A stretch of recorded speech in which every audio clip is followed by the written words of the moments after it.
Subscribe कीजिए हमारे channel study stars को और लेटेस्ट वीडियो के लिए इस बेल आइकन को क्लिक कीजिए। हेलो स्टूडेंट, मैं दीपेश केसरवानी आपको छत्तीसगढ़ का इतिहास पढ़ा रहा हूँ। और पिछले वीडियो में हम लोगों ने पढ़े थे इतिहास में, जो छत्तीसगढ़ का इतिहास है उसमें प्राग ऐतिहासिक काल के बारे में। आज हम लोग पढ़ने वाले हैं आद्य ऐतिहासिक काल के बारे में, साथ ही ऐतिहासिक काल के बारे में। तो चलिए हम लोग स्टार्ट करते हैं आद्य ऐतिहासिक काल के बारे में। तो इसमें देखिए, इस काल के अंतर्गत सिंधु सभ्यता या हड़प्पा सभ्यता को रखा जाता है। इसका साक्ष्य छत्तीसगढ़ से प्राप्त नहीं होता है। तो देखिए, छत्तीसगढ़ से कोई भी साक्ष्य प्राप्त नहीं हुआ है आद्य ऐतिहासिक काल से। आगे देखते हैं हम लोग। देखिए, ऐतिहासिक काल की बात करें तो इसमें आता है आपका वैदिक काल, जो कि 1500 ईसा पूर्व से 600 ईसा पूर्व तक का है। 1500 ईसा पूर्व कहने का मतलब क्या है? तो 0 वर्ष से 1500 वर्ष पीछे की बात। ठीक है, क्योंकि अभी चल रहा है 2020, और अभी जो है 0 वर्ष की बात करें तो 2020 वर्ष कम करेंगे तो 0 वर्ष आएगा, और उससे 1500 वर्ष कम करेंगे तब आ जाएगा 1500 ईसा पूर्व। तो 1500 ईसा पूर्व से 600 ईसा पूर्व जो है वैदिक काल है। वैदिक काल को दो भागों में बांटा गया है। ऋग वैदिक काल, जिसका कोई प्रमाण प्राप्त नहीं होता छत्तीसगढ़ से, और उत्तर वैदिक काल। तो ये जो है 1000 ईसा पूर्व से लेकर 600 ईसा पूर्व तक है उत्तर वैदिक काल। और ऋग वैदिक काल की बात करें तो 1500 ईसा पूर्व से लेकर 1000 ईसा पूर्व तक है ऋग वैदिक काल। और टोटल वैदिक काल की बात करें तो 1500 ईसा पूर्व से 600 ईसा पूर्व। तो चलिए देखते हैं उत्तर वैदिक काल के बारे में। देखिए, उत्तर वैदिक काल में देश के दक्षिण भाग से संबंधित विवरण मिलते हैं। तो कौन कौन से विवरण मिलते हैं उत्तर वैदिक काल में छत्तीसगढ़ से संबंधित, उसको हम लोग देख लेते हैं। तो देखिए, सबसे पहले शतपथ ब्राह्मण ग्रंथ में। तो शतपथ ब्राह्मण ग्रंथ में पूर्व एवं पश्चिम में स्थित समुद्रों का उल्लेख मिलता है। तो देखिए, भारत के पूर्व एवं पश्चिम में जो समुद्र है उसका उल्लेख मिलता है शतपथ ब्राह्मण ग्रंथ में। साथ ही नर्मदा नदी का उल्लेख रेवा नदी के रूप में मिलता है। तो नर्मदा नदी, जो कि मध्य प्रदेश और छत्तीसगढ़ से संबंधित है, उसका उल्लेख है रेवा नदी के रूप में मिलता है शतपथ ब्राह्मण ग्रंथ में। वहीं पर हम लोग देखें कौशिकी उपनिषद में, तो कौशिकी उपनिषद में विंध्य पर्वत का उल्लेख मिलता है। विंध्य पर्वत जो कि मध्य प्रदेश में स्थित है, तो विंध्य पर्वत का उल्लेख मिलता है कौशिकी उपनिषद में। तो यही दो इंपॉर्टेंट पॉइंट मिलता है उत्तर वैदिक काल से। आगे हम लोग देखते हैं। देखिए, महाकाव्य काल की बात करें तो महाकाव्य काल में सबसे पहले हम लोग बात करते हैं रामायण की। तो देखिए, रामायण में छत्तीसगढ़ से संबंधित क्या जानकारी हमें मिलती है। तो वाल्मीकि कृत रामायण के अनुसार राम की माता कौशल्या राजा भानुमंत की पुत्री थी। तो देखिए, माता कौशल्या की जो जन्म स्थली है चंदखुरी, जो कि छत्तीसगढ़ में स्थित है। तो छत्तीसगढ़ में माता कौशल्या का जन्म हुआ है और वो राजा भानुमंत की पुत्री थी। देखिए, यहाँ पे कौशल खंड नामक एक अप्रकाशित ग्रंथ से जानकारी मिलती है। ध्यान देना, कौशल खंड जो है एक अप्रकाशित ग्रंथ है, और उससे जानकारी मिलती है कि विंध्य पर्वत के दक्षिण में नागपत्तन के पास कौशल नामक एक शक्तिशाली राजा था। इसके नाम पर ही इस क्षेत्र का नाम कौशल पड़ा। तो देखिए, उस समय छत्तीसगढ़ को कौशल नाम से जाना जाता था। और क्यों जाना जाता था? तो कौशल नाम के एक शक्तिशाली राजा था, उसी के नाम पर इस क्षेत्र का नाम कौशल पड़ा था। आगे देखिए आप, राजा कौशल के राजवंश में भानुमंत नामक राजा हुआ, जिसकी पुत्री कौशल्या का विवाह अयोध्या के राजा दशरथ से हुआ। तो इस समय राजा कौशल के राजवंश में भानुमंत नाम का राजा हुआ, जिसकी पुत्री कौन थी? तो कौशल्या थी, और इनका विवाह जो है अयोध्या के राजा दशरथ से हुआ। भानुमंत का कोई पुत्र नहीं था। इसके कारण कौशल, जो छत्तीसगढ़ का राज्य था, वो राजा दशरथ को प्राप्त हुआ। इस प्रकार राजा दशरथ के पूर्व ही इस क्षेत्र का नाम कौशल होना प्राप्त होता है। तो राजा दशरथ जब छत्तीसगढ़ राज्य के राजा थे, उससे पहले छत्तीसगढ़ का नाम जो है कौशल प्राप्त होता है। आगे देखते हैं हम लोग। देखिए, वनवास के समय राम ने अधिकांश समय छत्तीसगढ़ के आसपास के क्षेत्रों में व्यतीत किया, खास करके दंडकारण्य में।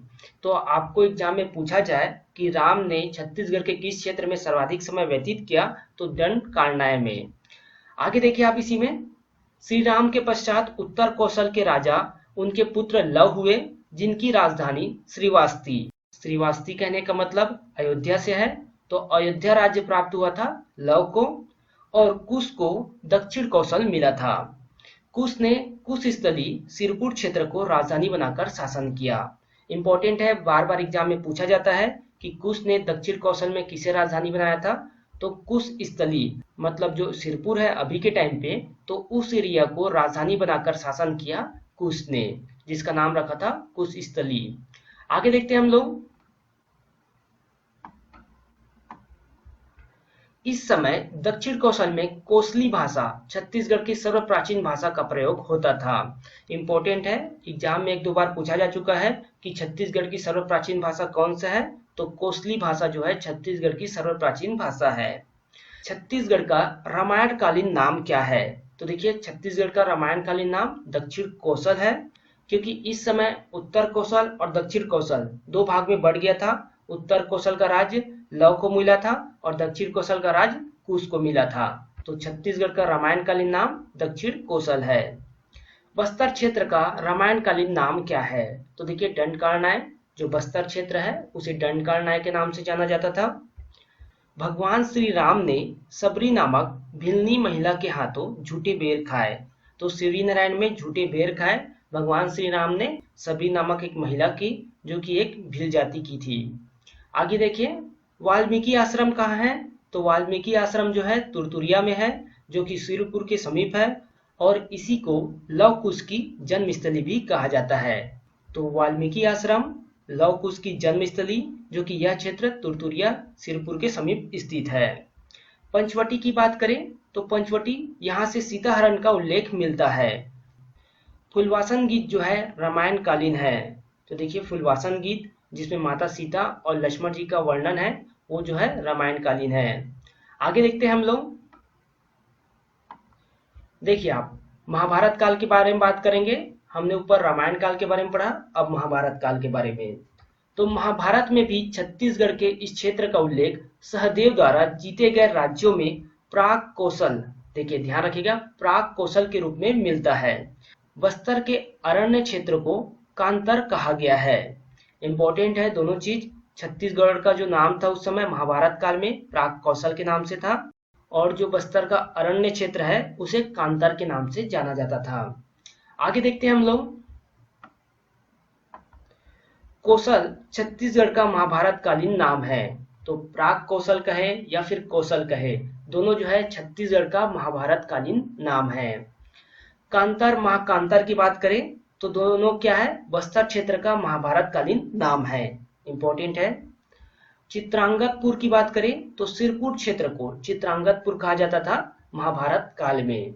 उस समय जब हम लोग बात किए रामायण काल में तो कुशस्थली कहा जाता था रामायण काल में, और अभी जो है चित्रांगतपुर जो है सिरपुर क्षेत्र महाभारत काल में। अर्जुन के पुत्र बब्रुवाहन की राजधानी थी चित्रांगतपुर, जो कि सिरपुर क्षेत्र है। इंपॉर्टेंट है, इसको भी ध्यान रखिएगा। मणिपुर कहा जाता था रतनपुर क्षेत्र को, और इस समय राजा मोरध्वज और ताम्रध्वज की राजधानी था मणिपुर। महाभारत में महानदी व छत्तीसगढ़ का वर्णन किस प्रकार है उसको आप देखिए। महाभारत काल में हम लोग भीष्म पर्व की बात करें तो भीष्म पर्व में महानदी का वर्णन चित्रोत्पला के नाम से होता है, और सभा पर्व में छत्तीसगढ़ का वर्णन कौशल के नाम से होता है। दोनों चीज इंपॉर्टेंट है, ये भी आप ध्यान रखिए। आगे बढ़ते हैं हम लोग, इसमें देखिए महत्वपूर्ण तथ्य क्या है, तो महाभारत कालीन छत्तीसगढ़ पांडव वंशी सहदेव के द्वारा विजित किया गया क्षेत्र था, जिसका उल्लेख महाभारत के भीष्म पर्व में मिलता है। इस प्रकार हमारा प्रदेश इस काल से प्रत्यक्ष रूप से संबंध रखा है। तो महाभारत काल से हमारा जो छत्तीसगढ़ प्रदेश है प्रत्यक्ष रूप से संबंध रखता है, और इम्पोर्टेंट है पांडव वंशी सहदेव द्वारा विजित क्षेत्र था। बौद्ध धर्म की बात करते हैं हम लोग आगे इसी में। देखिए गौतम बुद्ध की जानकारी हमें बौद्ध ग्रंथ अवधान शतक से मिलता है, और इसी में अवधान शतक के अनुसार गौतम बुद्ध का सिरपुर आगमन हुआ था उसका भी वर्णन हमें मिलता है। तो अवदान शतक के द्वारा हमें जानकारी होती है कि छत्तीसगढ़ में सिरपुर क्षेत्र में गौतम बुद्ध का आगमन हुआ था। आगे हम लोग देखते हैं इसी में बौद्ध भिक्षुक नागार्जुन की बात करें तो सातवाहन शासक के काल में पहली शताब्दी में सिरपुर में आगमन हुआ था बौद्ध भिक्षुक नागार्जुन के बारे में। तो जब आप इतिहास पढ़ेंगे तो उसमें बौद्ध भिक्षुक नागार्जुन का नाम आता है और वो जो थे सातवाहन शासक के काल में पहली शताब्दी में सिरपुर आए हुए थे। बौद्ध भिक्षुक आनंद की बात करें तो देखिए 6वीं शताब्दी में सिरपुर में स्वास्तिक विहार जो कि आनंद प्रभु कुटीर विहार के नाम से जाना जाता है उसका निर्माण करता थे बौद्ध भिक्षुक आनंद। तो 6वीं शताब्दी में निर्माण करता थे बौद्ध भिक्षुक आनंद स्वास्तिक विहार आनंद प्रभु कुटीर विहार के। हेनसांग की बात करें तो हेनसांग कौन है आप सभी जानते ही होंगे, चीनी यात्री है जो कि पांडुवंशी महाशिव गुप्त के काल में 639 ईस्वी में सिरपुर आगमन हुआ था। तो 639 ईस्वी में हेनसांग जो थे वो सिरपुर आए हुए थे। देखिए यहाँ पे 639 ईस्वी कहा है, इसका मतलब क्या है 0 वर्ष से 639 वर्ष बाद, ठीक है। वहां पर ईसा पूर्व कहा था तो 0 वर्ष से 1500 ईसा पूर्व से लेके 600 ईसा पूर्व के बीच की बात हुआ था और यहाँ पे 639 ईस्वी की बात हुआ रहा है तो 0 वर्ष से 639 वर्ष बाद, ठीक है। चीनी यात्री की बात करें तो देखिए यात्रियों के राजकुमार हेनसांग जो थे वो अपनी सिरपुर यात्रा के वर्णन सी यू की नामक पुस्तक में किया था। एग्जाम में ये भी पूछा जा चुका है कि हेनसांग द्वारा जो रचित पुस्तक है उसका नाम क्या है, तो सी यू की नामक पुस्तक में इन्होंने वर्णन किया था सिरपुर यात्रा का। आगे देखिए इसी में देखिए जिसमें छत्तीसगढ़ का वर्णन किया सलो नाम से मिलता है। तो हेनसांग द्वारा जो रचित पुस्तक है सीयू की उसमें किया सलो नाम से मिलता है छत्तीसगढ़ का वर्णन। दोनों चीज इंपॉर्टेंट है यहाँ पे। आगे हम लोग देख लेते हैं जैन धर्म के बारे में। तो देखिए जैन धर्म तो यहाँ पे क्रम दिया गया है, जो जैन तीर्थकर थे उनका क्रम यहाँ पे दिया गया है, तीर्थकर के नाम दिया गया है और उससे संबंधित क्षेत्र दिया गया है जहां वो गए हुए थे। तो सबसे पहले हम लोग बात करते हैं प्रथम तीर्थकर की। तो ऋषभनाथ जो ऋषभनाथ थे प्रथम तीर्थकर जैन धर्म के, तो वे छत्तीसगढ़ में गुंजी आए हुए थे। गुंजी नामक स्थान में दमोदरा नाम के स्थान है जो।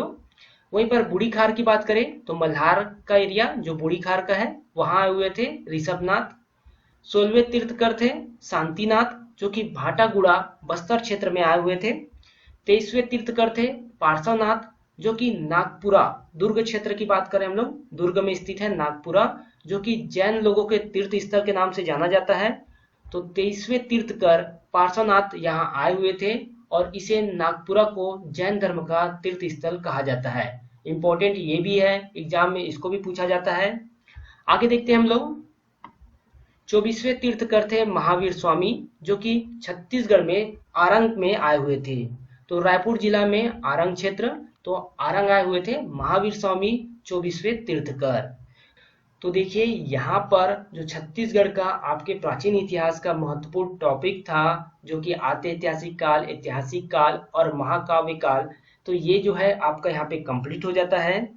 आगे हम लोग छत्तीसगढ़ से संबंधित राष्ट्रीय राजवंश और स्थानीय राजवंश के बारे में पढ़ेंगे। तो ये वीडियो यहीं पर समाप्त होता है।